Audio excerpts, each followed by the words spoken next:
اعوذ باللہ من الشیطان الرجیم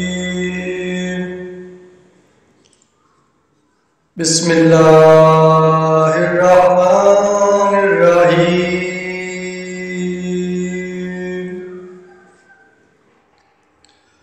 حضرت محمد صلی اللہ علیہ وآلہ وسلم ارشاد فرماتے ہیں کہ یہ کلمات جو اب ہم پڑھنے لگے ہیں ان کا اجر بہت زیادہ ہے۔ جو یہ کلمات پڑھے گا اللہ پاک ان کو بہت دنیا میں بھی اجر عطا فرمائے گا اور آخرت میں بھی۔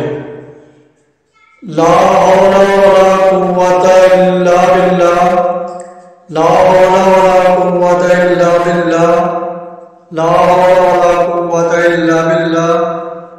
اللہ پاک ہم کو پڑھنے کی توفیق عطا فرمائے، آمین ثم آمین۔